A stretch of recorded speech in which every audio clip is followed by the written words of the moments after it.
Hey, Nate. It's the System Failure Podcast, number 41. How's it going this week? Hey, Brian, number 41. We're recording at an odd time this week because you had to go camping last weekend.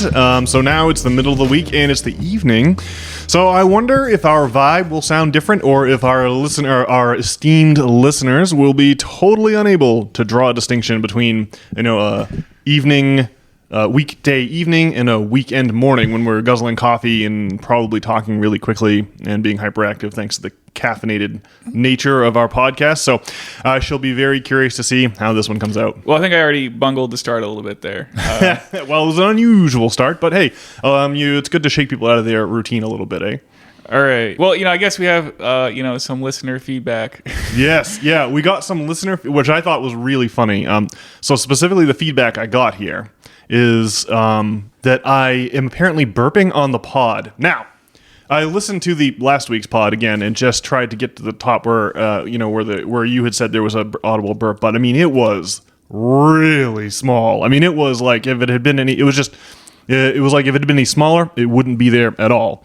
So if that's the kind of burping, because I don't remember burping consciously on the pod, but it's always awesome to hear what what an objective third party thinks of you. So it was great to get the feedback, but man, I am surprised that this person was able to pick up on that. It was the one example that I've heard now that my consciousness has been raised was pretty. I mean, it was pretty light. I didn't really notice the belching before either. And, I have to sit here and edit the podcast and listen to everything again and cringe over every little, sound mishap. Yeah, I review them all too. I honestly hadn't noticed the belching in the past either, but it just was funny that 4 seconds into the podcast where I heard this critique, I instantly noticed it. So I think it just kind of happens as we're talking fast and stuff. It's a mouth sound of sorts. Yeah. More than like a mighty croak. Well, when you're guzzling pots of coffee, it's really acidic.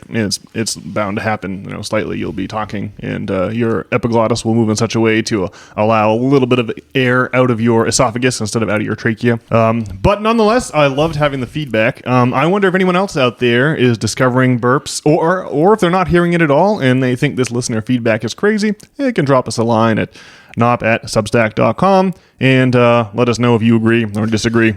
Well, I am dressed in my scrub clothes and covered in sweat because I am involved in a move. Now, I was living in a house that was not owned by us. It was owned by the lovely Tracy's brother-in-law, who suggested we live there in the interim while he makes arrangements to bulldoze the joint and install a new structure. And the hammer finally dropped on that this past week. And so we are in the process of moving from a house back to an apartment. And I have to say the emotional devastation is every bit as potent as one might expect going from a house situation back to an apartment situation. And a lot of non-refundable fees and emails from the leasing office. And you're like, oh, this is the worst. Are you? And so all that makes me... So we obviously would like to get a house at some point, but houses are quite out of reach for huge swaths of the U.S. population. It just makes me think that... of all of the things that are brewing under the 2008 financial crisis was a mess in terms of homeownership and more. Everyone knows that something like 10% of all mortgages went into foreclosure. And that is to say that people got their houses repoed by the bank. And they had the story out of, I think it was New Jersey. It was they had these they had the foreclosure courts, and it would be an average of 2.5 minutes per family, and families would show up in the morning and be lined up around the block, and the judge would just be like, yeah, okay, well, you didn't pay your mortgage, and these aren't deadbeats or irresponsible people. They signed up for mortgage products that they didn't know how they worked, so they had the $8,000 a month, the payment was $1,500, but then it ballooned with a variable interest rate up to $8,000 a month, and they're just like, is there any way we can keep their house? Of course not. I just noticed that I think there was a lot of incipient rage just under the surface when the banks all got bailed out. First of all, it would have cost I think about $1 trillion to just pay everyone's mortgage. It was in distress. Hundreds of billions of dollars just pay off people's mortgages when the mortgages go into distress. But we couldn't have that because there's $6 trillion worth of derivatives on top of those mortgage synthetics, credit default swaps, and collateralized debt obligations.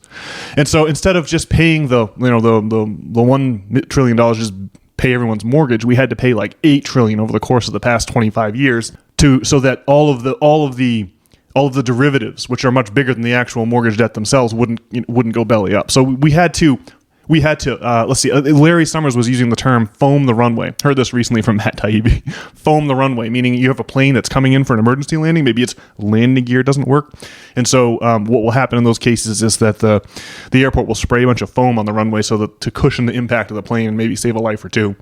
And that was Larry Summers, who was the economic advisor to President Obama. That was Larry Summers' idea. We're gonna have to foam the runway by kicking all these people out their houses, right? We have to pay 8 times as much to kick people out of their houses instead of just coming to a solution that's better for most but bad for a few. We adopted a solution that was terrible for most and really good for like 14 people on Wall Street who collected billions and billions in bailouts. So that makes that rage has a lot to do, I believe, with the 2016 election result and the rise of the Donald. And that's why I feel like housing is our politicians don't talk about housing and the corporate media doesn't talk about housing. And so it's just like a non-issue because the corporate media and our politicians are bought and paid for by these colossal banks that give out the mortgages. But the situation, we have a new housing situation that is every bit as dreadful as 2008, and that's that if you didn't have a house before 2020, you aren't going to be getting one.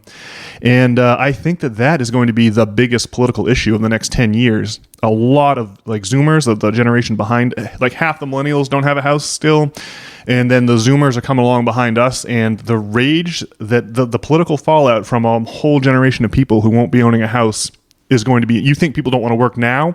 Like, who wants to work a job that's going to just pay the bill, keep you in an apartment? It's just insane.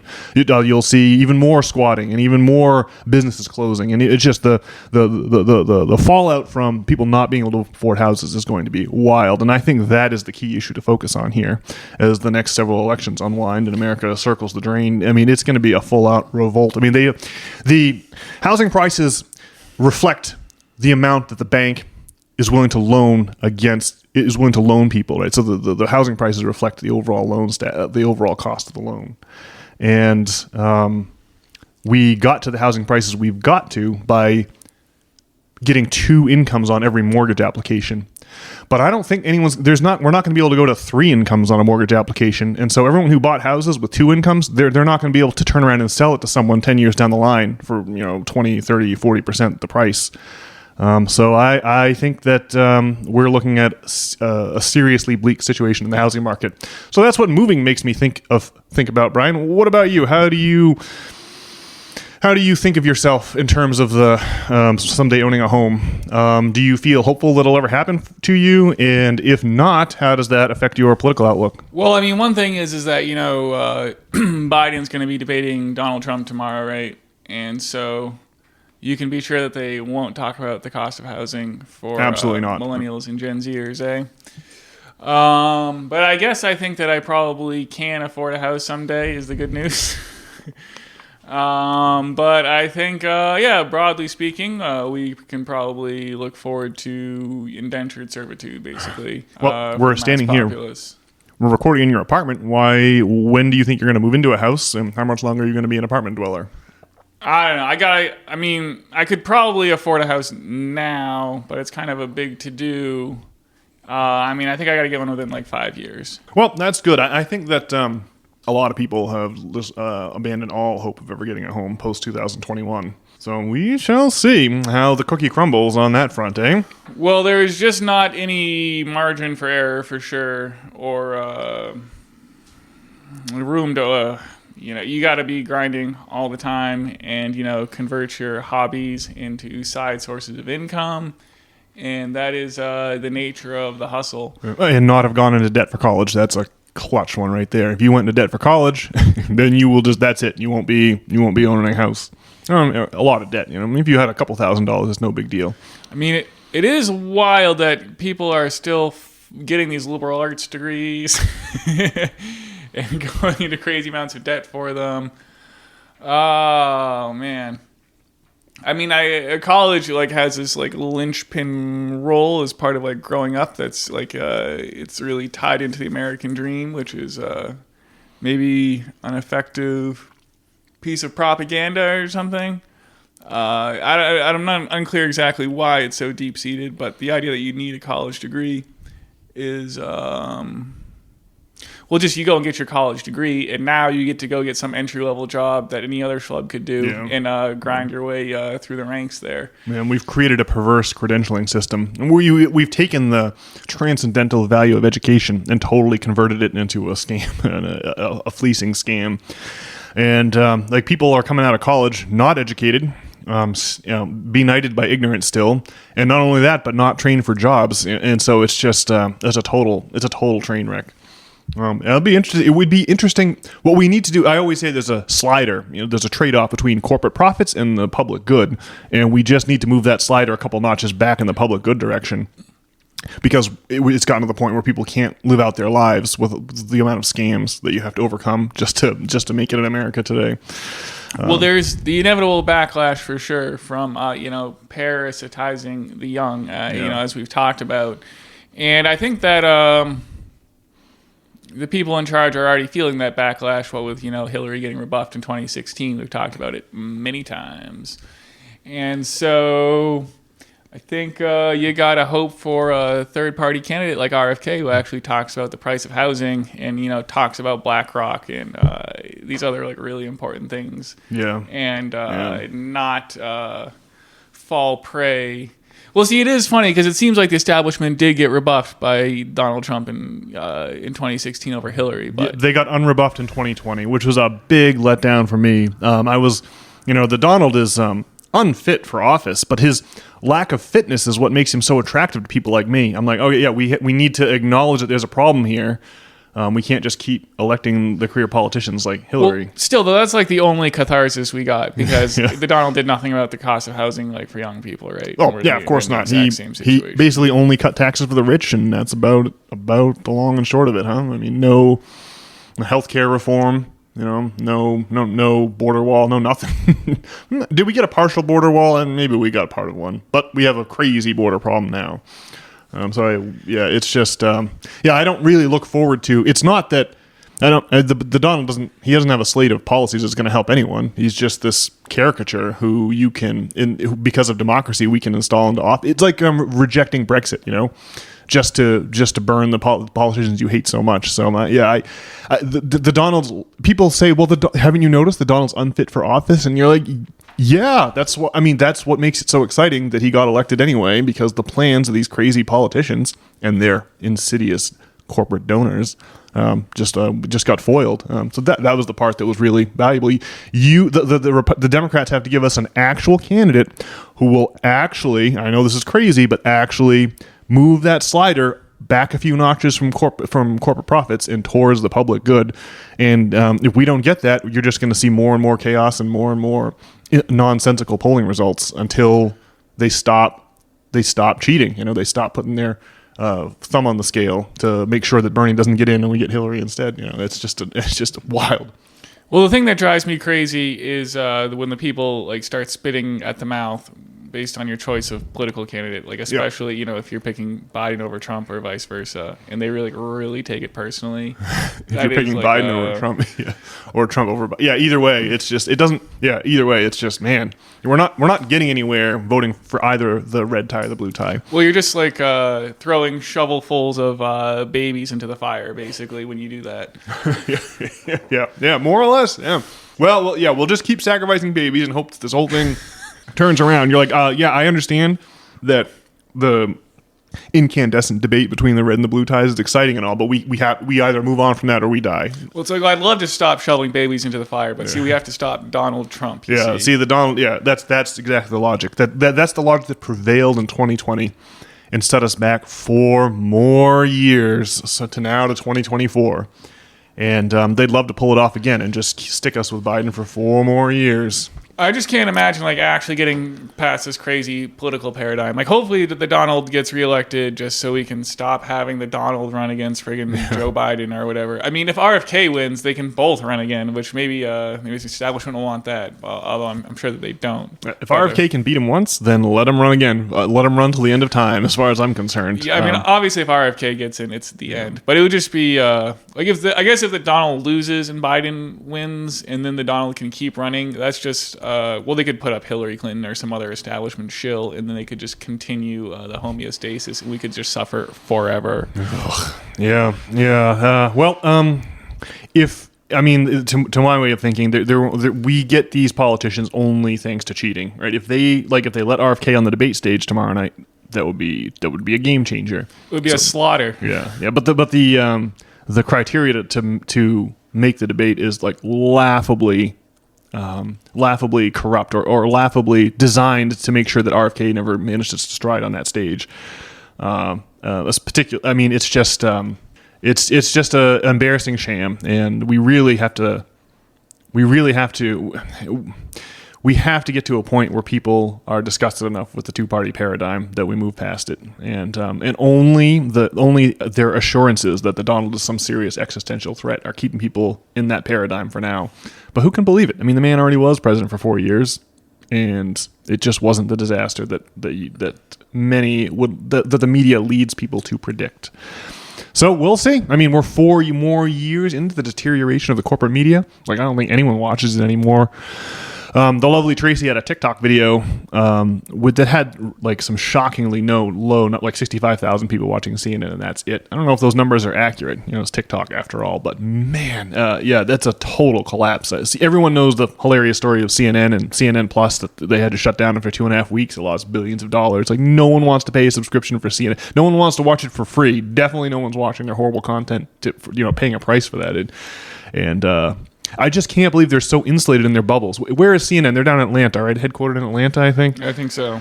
Who is making decisions down there? They thought CNN Plus could possibly be.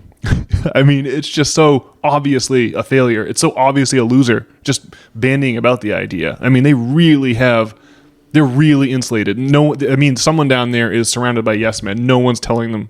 It's like the rappers and their posses, right? No one's giving the rapper like the real deal. They're all just saying, "Oh yeah, yes sir, I think it's over here." They're all just yes men. So anyway, hilarious for us to watch, and we shall see what happens in November. Well, they're just gonna cram their brand of politics down our throat until we choke on it. Yeah. Right? Yeah. Well, I choked for me, the economy was totally broken in like 2010, 2011, 2012 when I always talk about being in student loan hell, making $2,200 a month and having $1,200 be your student loan payment. For me, the economy was totally broken then, and it's broken for a lot more people since then, to the point where we're getting crazy election results. Well, it's crazy. I'd like to think that maybe we reach the young people on this show, but there are just people who were born like after 9/11 now who are like 22, 23, right? Yeah. And then they would have been like 7 or 8 when the financial collapse happened in 2008, and they probably, if you're like 7 or 8, you wouldn't know about like the whole 99% thing and like what kind of gravitas that had in the American political discourse, right? Yeah, well, and how it was disapparated by woke politics. Yeah. Well, now you just only have the woke politics, and like nobody really remembers this thing that was happening for a hot minute there. Yeah, Occupy. And they really just stomped out this. I mean, there was the light was trying to shine through was when we people just after 9/11 and whatnot, we voted for Obama. We felt like we're doing the right thing, right? People want to do the right thing, but it's like that Tower of Babel story from the Bible there, and we got smote is what happened. And there's also the abortion issue. They brought that off the bench like aged quarterback Joe Flacco coming in for the Browns last season. They dusted off some old playbooks to bring abortion back for us to argue, to have a lively debate about. So that's been awesome. But you can definitely there are subjects that they love us to debate about and talk amongst ourselves, and then there are subjects that they like. Abortion and woke, they love us to go down that road, but there are other topics, the ones that are really affecting American life today, and those are the ones the corporate donors do not want us talking about. That's when people are outside the banks screaming, "We are the 99%, they're the 1%. Why are we giving these people bailouts? We should nationalize their banks since we have given them so much money. We have the right to own it at this point." That was Sheila Bair's idea at FDIC. The Fed had given so much money to Citibank in the bailouts that the TARP bailouts that Sheila Bair, the head of the FDIC, was like, we've given them enough money, we should own a majority stake in this bank. But that's not what the political That's not what political appointees are there to do. That's not why donors pay for political appointees. They pay for political appointees to do their bidding and not take their bank from them. So we got the result we got. I think you'd have to hand it to our reptilian overlords, just because this 99% idea, it's like an easy idea that you can easily grok. You know, it has a lot of power to it. It's very simple and straightforward. Very democratic. Yeah, and somehow this thing just has no power anymore. Unbelievable. Well, we'll see. Now that I think everyone will be whipped into quite a frenzy. Give them 5 or 10 years where people don't have houses, and we're gonna start seriously asking why. Oh. All right. Anything else on the housing crisis, Brian? I got a few more.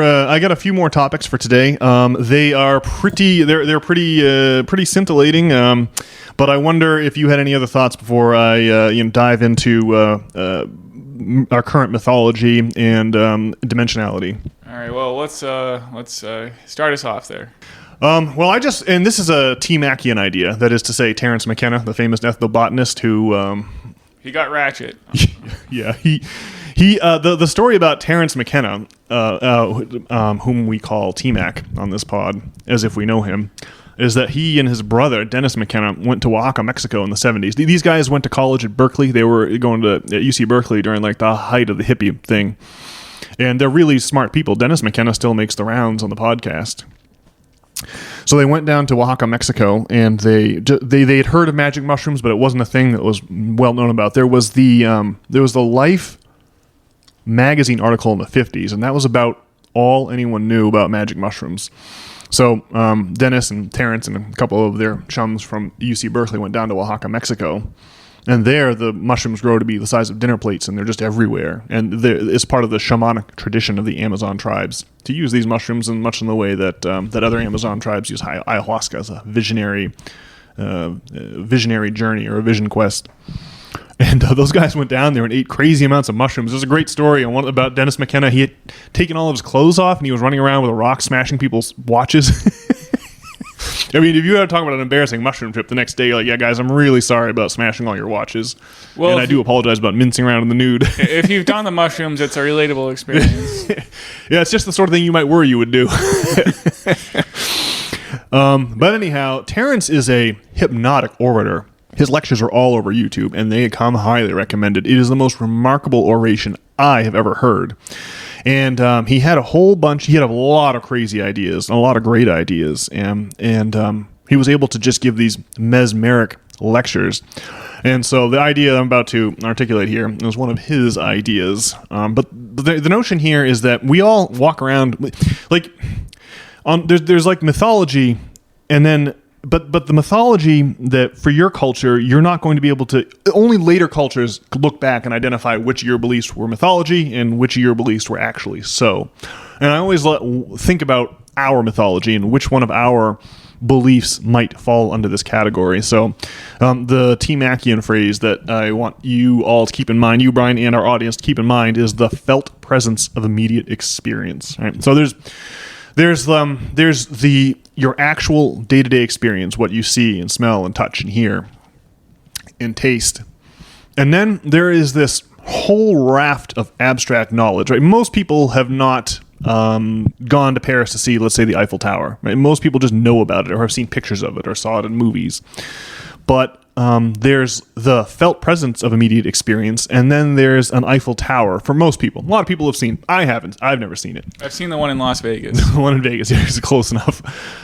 But there's this whole abstract, like all of history and all in the country. There's all of these things that you're living in this model of the world that you've constructed with all the things you learned since you were a kid. But most of those things you didn't learn through firsthand experience. Most of it you learned from authority or looking at pictures or reading about it or something like that. And so now I just want to notice here that the assumption, that what I suggest is possibly the mythological assumption of our culture, is that the universe is made of small particles. And everyone just assumes this to be true. They're just like little billiards balls clacking together. But there's a couple odd things about those particles. The first is that, you ever heard of the Planck length? It's the smallest possible length a particle could possibly be. Never heard that concept before, Brian? No, but I suppose it makes sense. It's represented by the Greek letter lambda, and it has a discrete value. And if you get a particle smaller than this tiny size, you'll get a black hole, right? Because if any matter gets any smaller than that, its density will the gravitation from the gravity of the particle that's that size would be so great that it would collapse in on itself. Like you would get its mass would start collapsing in on itself, and its mass would go to infinity. So you would get a black hole if you had a smaller object than a Planck length. So we know for sure that there is the universe only gets so small, and after that it just seems to be information, and that's it. And T-Mac has this phrase that whether you say that the universe is made of tiny particles skidding around bouncing off of each other, or whether the universe is made of tiny little L's with tiny little hammers, you just notice that what you get in both explanations for the universe is words. Right? Both explanations are made of words. So I just think, like, the other thing I wanted to notice about quantum mechanics is if you we're up to clumps of 700 atoms now that quantum physicists can recreate the double slit experiment with. And that is to say, the 700 atoms have to be observed to pop into existence. Otherwise, they exist only as some kind of a probability function. And we all walk around believing that the universe is made of small particles, and we have perfect faith that if we went to somewhere down at MIT, there's some scientist with a blackboard that could explain, if it really came to it, right? We could go down there, talk to that guy, that man or woman, and they would explain to us about quantum mechanics. And all of our whole faith and our comprehension of the universe kind of hangs on that notion that someone somewhere understands this, so we can just take it as gospel. But the reality of quantum mechanics is that obviously the scientific community is totally screwed. They've got no idea what's going on. And in fact, I suspect they found out that the universe really is rendered like a video game. That is to say, it pops into existence when you look at it, or only the things you're looking at are rendered. And when no one's looking, it doesn't exist in that sense, and that it is our observation that condenses a probability equation down into an actual measurable a result you can actually measure using classic Newtonian physics. So it's just interesting to me to notice that the assumption that our universe is made of particles it doesn't have a different epistemological status than the claim that the pantheon of gods lives up on Mount Olympus, or maybe it does because people hike up to Mount Olympus, you can easily see that there's no pantheon up there. But I'm just saying that this is the fabric of the mythology of our culture, and that I think we put a lot of faith in the idea that the reality we're experiencing is made of small particles. But you can imagine if you were in a Grand Theft Auto simulation with your headset on, you might similarly mistake that world for something that's discrete and made of atoms. And you would completely miss the point. You would completely look past what's really going on in that universe if you just took the Grand Theft Auto universe at face value when you had your VR headset on. So that's my little diatribe about mythology. Any thoughts on that, Brian? Well, yeah, I think, I guess more simply stated, maybe, it's just, I think the mythology is that if you're reductionist, it'll be pretty boring when you get down to the fundamental building blocks of society, I guess. Or I mean, not society, but the universe. And I think it's maybe best to not do that. Or I think it's best to pay attention to the things you actually have to deal with. And so, yeah, I don't know if it makes sense to base your worldview off of looking under a microscope, although it doesn't hurt. But I think you should base your worldview. I mean, you go to sleep at night and dream, right? Your dreams are crazy. It's weird manifestations of your mind and stuff that are related in some way to all your experiences and stuff. And I mean, that's a really real in a way that is pretty crazy. The dream is like your real life, right? It's filled with colors and feelings and and emotion. It feels like your real life, and not like this business about tiny particles. That is totally abstract, totally conceptual, and utterly divorced from the felt presence of it. Your immediate experience. Yeah, no amount of using the microscope is going to explain your dreams, right? I can't really imagine that it would anyway. Or help you navigate a love affair, or help you, help you. It's not. It doesn't fit in with the. It doesn't fit in with the experienced universe at all. Ultimately, the philosophical question is how are you going to navigate this universe? And I think, the just having like science be our God is, I mean, it results in like hedonism, right? And moral decay. And deep unhappiness. And it's not a, it's interesting in that the mathematical, the theoretical math makes predictions that we can rely on. But quantum mechanics tells us it's not making the kind of predictions you would think if you believed in the Newtonian classical universe. I mean, it would have been like back when you didn't know what lightning was, like you just did not have a concept of electricity. I mean, I was just hearing someone talk about this somewhere, but it just would have been crazy to try to like wrap your head around like a thunderstorm with no concept of electricity as to what could possibly going on. And then all this discovery of what's going on in the world, we finally understand electricity. And you can finally understand that it's not like, Thor throwing his hammer or whatever. It's just this static charge in the clouds. And that's, I can see how we started doing this, worshipping science so much.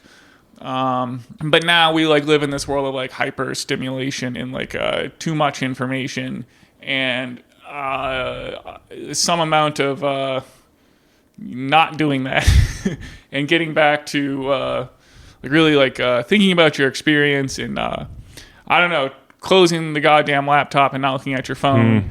And that is like got to be where the meat on the bone is, right? Yeah. Yep, I would say so. Man, it's like science. It's a useful tool, right? It has its value, and this is now on the topic of worshiping God, which you just mentioned. It has its value, but it only has value in the sense that we don't take anything on faith with it. That is why I was amazed during the COVID era to hear people say things like "trust the science," and you're like, what? Science and trust are the exact opposite concepts, exactly opposed. The all-time hypocrisy. Yeah, it just is. Oh, we really are worship. This is people's religion. I mean, people just believe this stuff with zero criticism, zero pushback, and it was just the fact that people walk around saying trust the science, that anyone would repeat that, and not be embarrassed, really tells us how far down the rabbit hole we've come. Yeah, well, I remember being like herded around in elementary school and being like, this is like completely crazy. And it was causing me like some pretty existential angst. I remember by the time I got into 6th grade. So you were being herded around in elementary school? Well, they just get you into lines and walk from place to place. And the thing is that like you are dumb when you're a kid. Guy Euro infamously, you are the progenitor of the rule where you have to stand like 2 feet away from the door or whatever because you got your finger caught in the door. So Guy Rowe was our elementary school, and when I was in kindergarten, they had the kids would all wet themselves. So you didn't have them go to the bathroom every 2 hours, so we would always have a bathroom line every 2 hours. And I just happened to be standing near the with my next to the door with my hand in the crack, and Brian McCarty opened the door, and the door opens outwards, so the crack between the door and the door jamb disappears when the door swings open. And my thumb was in there, and it crushed my thumb, and the fingernail fell off. It was a fairly brutal injury for a kindergartner. But now no one's allowed to stand near the door. Well, but you're saying that you have to be obedient and take messages from authority, and that you're graded in elementary school on not on your learned anything, but did you follow instructions more or less? Yeah, I mean, you don't get rewarded for thinking for yourself. Yeah, you just have to basically bend over and expose your posterior to whatever matronly woman is running the class there. And when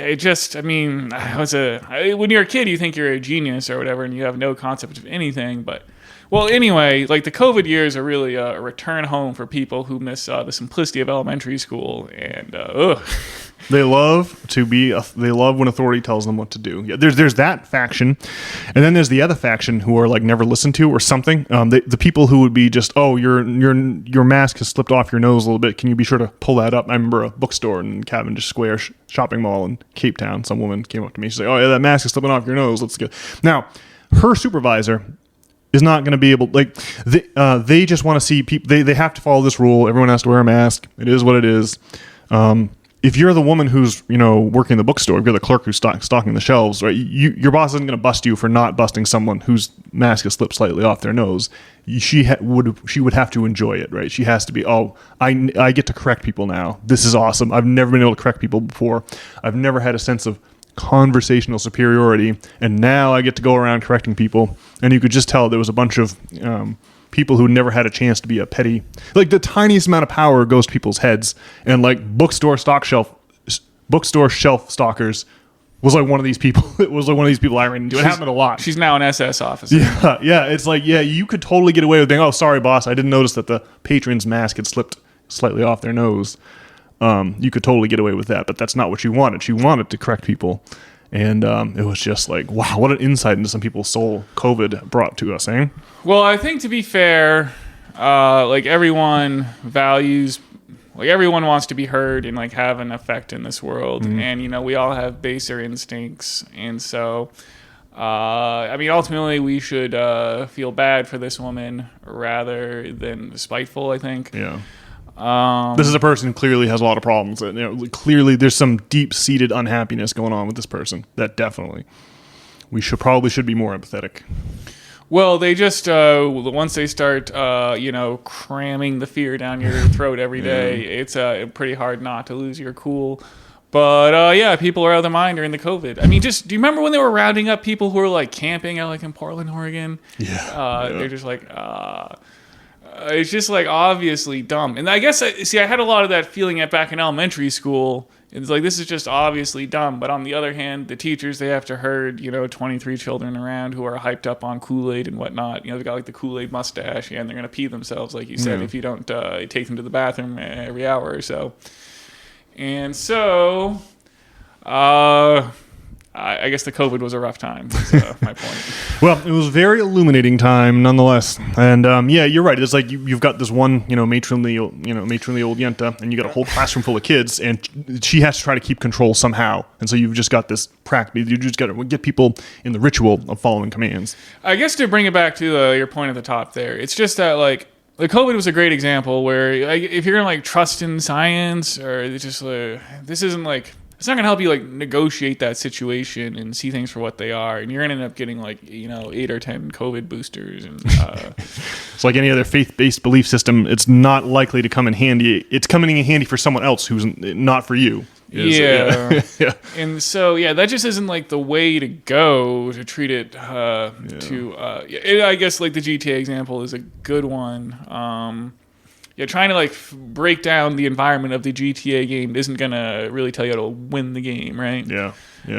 You can understand all the lighting vectors and all that, but the point of the game is not going to be that, right? The point is going to be something else. Yeah, GTA is definitely the metaphor that keeps on giving. It sure is. It's a good one. It's an important one.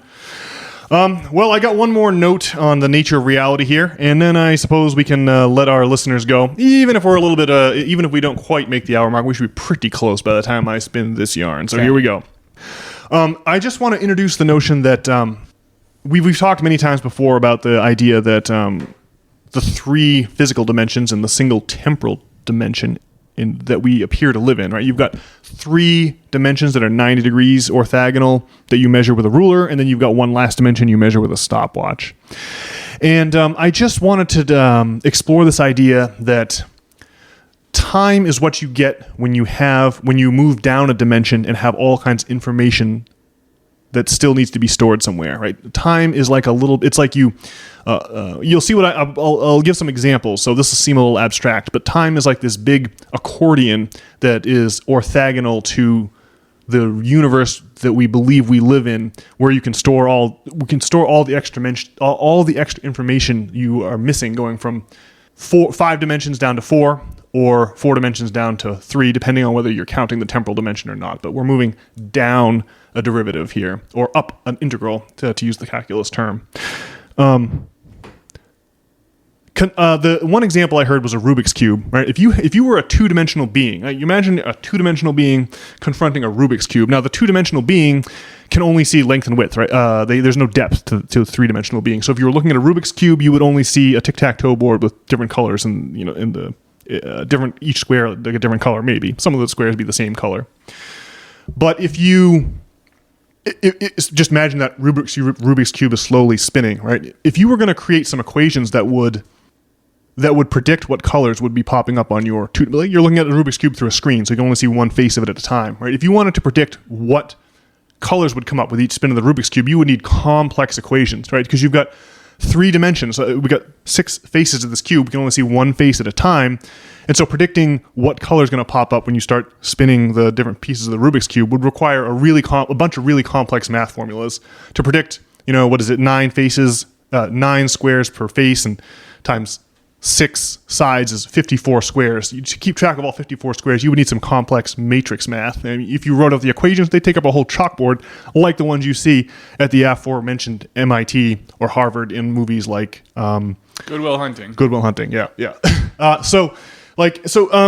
Just imagine that if you snap back into 3 dimensions now, you're looking at a simple object, and modeling it would be much, much simpler. The problem is that you've lost a dimension going from 3 to 2, and that now you have that necessitates all these complex formulas. Right. Now, a symphony is the same thing. A symphony, you're sitting in a concert hall listening to a symphony. You're stuck in one note at a time. And the question is, where is the rest of the symphony when you are, when you're at a specific place in this time signature, let's say in the second movement? Where's the rest of the symphony? Well, it's hidden in time, right? The whole symphony exists. If you're listening to a symphony and reading along in the sheet music, looking at the sheet music is a vantage point where you can see the entire symphony just by looking at it all at once. That is to say that the temporal dimension has been converted into a physical dimension on the page such that you can see the entire symphony at once. And that all of the rest of the symphony time acts as, it's like the rug that you sweep the rest of the symphony under temporarily, because we can only experience one note at a time, and we can't experience the whole symphony the way we can see it when it's written out. So that's really interesting, and I think it leads to the question of maybe the conquest of space-time is the project of the 21st century. If we can learn to control that temporal dimension, all those complex physics equations with all their integrals and derivatives, I'm postulating here, maybe they would all go away. Maybe seeing the fourth temporal dimension as a physical dimension would be like the difference between listening to a symphony and reading it on the sheet music. And that is to say that all the extra information that is hidden from us right now in this moment, like our ancestors and our descendants and our youth and our old age, are all swept under the rug of time, and that it's when you move down a dimension from 4 dimensions to 3 or 3 to 2, you lose a lot of information, and time is where you stuff that extra information if you're a lowly 3-dimensional or 4-dimensional creature like ourselves. So... Well, I think that transcending space-time, would be pretty awesome, and it's a fun thing to fantasize. I'm just not sure it's like our mantle or our destiny, but I mean, it certainly could be. I think there's a lot to do without doing that. I guess it does seem like the science is, speaking of science again, but there are some people who want to figure out what's really going on and maybe crack that kind of code.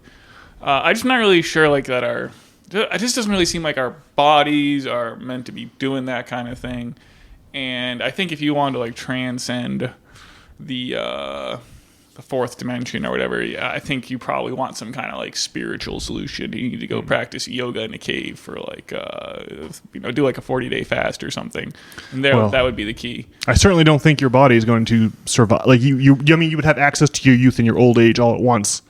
But I wouldn't think in terms of a body, because I think that the ego, the time and ego are related illusions, and that maybe when you die, you ascend to that perspective. Maybe death is like transitioning from hearing the symphony to ascending to a vantage point where you can see the entire symphony at once. Like Grocket, just by looking at it in the same way you would look at Beethoven's Ninth Symphony on a piece of paper, and that's the perspective we have to get to.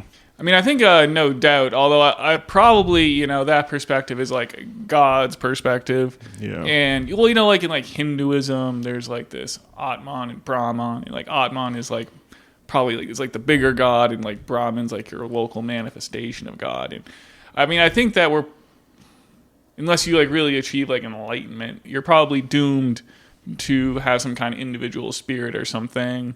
I imagine that you probably die or whatever, and then you're probably content being a part of the whole for a while until you have the yearning to get incarnated again, because there's I don't know, some kind of itch you can't scratch or something, and that's probably how this ends up happening. Would be my prediction. Yeah, I wonder if we're not all just different masks on the same actor. And I used the root analogy last week, but we're all like roots tunneling through the earth, meeting up with each other, and not realizing we come from the same tree way back in the mists of time, that are obscured from us because of the low-res way that which we have to grok reality. But I reckon the conquest of space-time would be tantamount to taking off the headset and realizing the GTA game was all an illusion, and that the same person is playing every character in that game, and that's you. And so when you take off the headset and you realize you, God, have been playing every character in the GTA game, that I think is... So you let go of the ego, and you let go of the one-to-one relationship between souls and bodies. But... See, I think that's what these Eastern religions, though. I think they're saying... I guess that's not the case. And these Eastern religions are kind of a big deal, but I see what it seems like if you shed your body and became one with God, you would just be one with God. But I just don't think it's gonna stay that way. It doesn't really explain how you got to where you are now, because why wouldn't you have just stayed with God or whatever in the first place, right? Well, I think there's a reason to extrude into we were obviously like four-dimensional creatures, but there is something internal to us that's preserving our form. It's coming from inside of us, right? Like this chair doesn't preserve its own form. It's just its form's been imposed from the outside, but our form comes from the inside, right? We're these four-dimensional creatures. We're born, we live, we die. But I think that that's really where you see beauty, right? You listen to Beethoven's Ninth Symphony, reading it on the page is not going to give you the same sensation that actually hearing the music is, right? There's something about experiencing or witnessing the beauty that seems to be the mission of this, but I don't know. But hey, listen, isn't Hinduism the one that says we're all God in disguise? Isn't that Hinduism? I thought that was.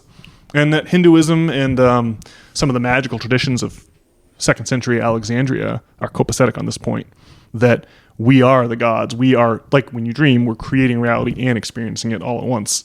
But I don't really know that much about Hinduism, so I'm just going on hearsay. But I thought that was the thing I knew about Hinduism. Well, I think sort of the differentiation between like Atman and Brahman is pretty central to Hinduism and Buddhism too. And so... I think they're saying that there is like a chunk of God in you or whatever in this Brahmin or whatever. But I just don't. Like I was saying, like I just don't think you're really explaining how you got here, or just if you were God and could see everything and could see all the GTA games being played. I don't know, why not just stay there? And I think it's I'm quite certain that Hinduism, they are suggesting that there's this cycle, right, in that you're continuing to incarnate, and there's some kind of reason for that, right? Well, just based on the number of people on the planet over time, like wouldn't we have to don't we have to get rid of the 1-to-1 ratio between souls and bodies? Because there's 8 billion people on the planet today, but when Hinduism was first formulated and standardized, right, there's going to be a couple 100 million, but not nearly that many, right? So don't we have to... Where are all the new souls coming from then? Well, I don't think we're limited to incarnations in like this particular timeline or universe or whatever. I think it's probably bigger than that. So the ratio. So in Hinduism, the ratio between souls and bodies is not 1-to-1 then. Yeah, it is. There are like interesting questions because obviously we've survived long enough to have these grand philosophical questions about life, and if you were like got snuffed out as a child or something and never got to pose these philosophical questions, why do children die then? But on the other hand, well, we are here posing these philosophical questions, and if we had been snuffed out, we wouldn't have gotten to do it, and we wouldn't have noticed, and so that part's a little hard to understand. But I could just only know what my own experience is. So I can't explain everyone else's experience. So it is a bit of a conundrum. And I've thought before myself. I had stumbled over this question of the growing number of people versus available souls and exactly how all that math works out. But I think that probably, assuming you're experiencing this incarnation, I'm going to go to assume you are. I think so. I just don't know that it all has to happen at the same time, and so maybe God is fully experiencing this thing through you right now, and I just don't know that maybe he doesn't have to do it through me at the same time also, but I'm definitely experiencing like this right now for me. But I just don't know like if we have to experience these at the exact same time or whatever, like in the grand scheme of things. If that makes sense, like I don't know. Yeah, well, I mean, I definitely am doing away with time as a convention here and suggesting that you and I are the same thing wearing different disguises. Well, there's just all this available novelty going on in this universe for like God to incarnate into, and so I think that maybe God does not have to incarnate into anyone's particular body for the system to keep running. But I can promise you that God has incarnated into my body right now. And it's happening. Well, I mean, it really is the question, what are we doing here, is the big question. So, of course, it's all going to be conjecture and speculation. But I think that there's some value to experiencing the music of the symphony, even if no matter how many times you've looked at the sheet music. Well, yeah, I think your broader point about how like a crazy amount of information is stored on another dimensional level is certainly a valid one. I am just kind of skeptical that it's like our destiny. Yeah, so if it turns out that we can transcend if we can transcend space-time or whatever, like via science rather than spirituality, and we kind of like leave this dimension, or we're in spaceships going across the universe, and it's basically Star Wars. Well, that'll be really mind-blowing, I guess. I don't know how we're gonna be equipped to deal with something like that. That'll be insane. I don't think science can. I think science is inside the GTA game, running experiments, making great predictions, making magic happen within the GTA game. But it's assuming, but science has to presuppose the fiction of an objective observer in order to work its magic.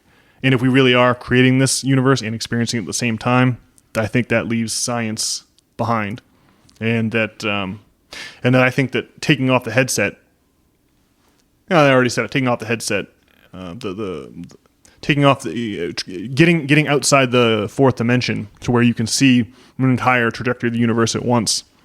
Seems like it seems like when you think of like single-celled organisms evolving into simple animals that can swim around, and then those animals climbing out onto land, and then and learning to fly. You're really talking about a conquest of dimensionality there, and I just feel like we are on the cusp of the conquest of the next dimension. We're halfway, right? That's why we perceive ourselves as stuck halfway between the animals and the angels, because we can see the fourth dimension with a stopwatch.